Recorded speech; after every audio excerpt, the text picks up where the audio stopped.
raise your hand if you go to Starbucks more than twice a week, or about twice a week. All right, so you would say you waste around $4.50 every time you go, not including any chips, cookies, crackers, or whatever other stuff. That's $36 a month, and that's $432 a year. So if you look at the big picture, that's a lot of money that you're wasting on coffee when you can just make it yourself. In my family, coffee has a very hospitable tradition of every time you guys come into my house, I'll offer you coffee, and vice versa. We're expecting the same thing, so if I go to your house, you better give me some coffee. So making Cuban coffee has a very broad history. It saves you a lot of money, and it's very easy to make. The difference between espresso and Cuban coffee is that Cuban coffee is brewed with the coffee already in it, so you don't get to say how sweet you want it. You take it as it comes. Also, in Cuba, Cuban coffee was imported from Haiti and ended up being the main export by the 1700s over sugar. So if you think you're on an island with sugar and coffee, so what are you going to do all day? Make Cuban coffee. So let's get started. We have our hot water, we have our sugar, we have our coffee, we have our coffee stock, right? This is how you make it in very poor countries. If you can't pay $30 and buy yourself an espresso machine, this is your best bet. So let's start. Remember that you're dealing with hot water, so please, please, please be careful. So what you want to do is you're going to take about a cup or half a cup of coffee grinds, and you're going to stick it in your sock, right?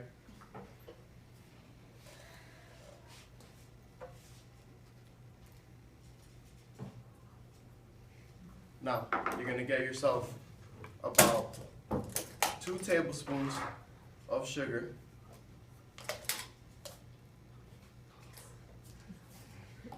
I know it looks like a lot of sugar, guys, but it's going to be a lot of coffee.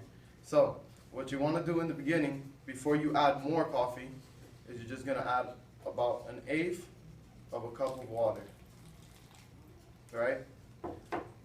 You're going to place this in your next container here, and you're going to mix this and make this into kind of a paste here.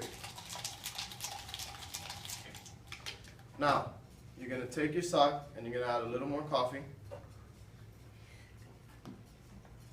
And then you're going to continue to filter.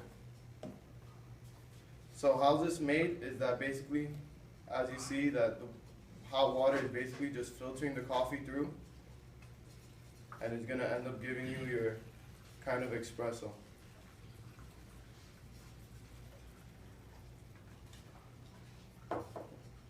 Now, what you want to do is you want to refilter it again to make it a little more bitter.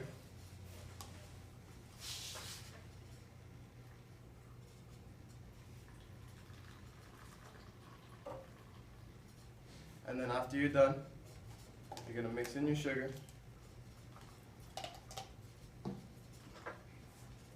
And there you go, some delicious espresso right here. So you can keep adding sugar if you want more sugar, but from here, we're going to make a latte. So what you want, you can microwave your own milk, place it in here.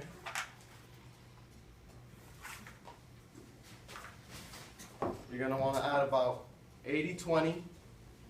Right, general rule, 80-20. You're going to want to add your flavoring, which for here I got pumpkin spice. And then you're going to want to mix. Now, the difference between what you pay at Starbucks is this, right here, $4.50. So, $4.50, I'm just kidding. All right, so basically, when it comes to making Cuban coffee, this is basically what I do every day. I make myself some coffee when you wake up in the morning. Coffee is the second most popular drink after water. I'm glad that I can share a tradition with you guys and an easy way to make coffee. So put those $400 in your pocket and wake up and smell the coffee. Thank you.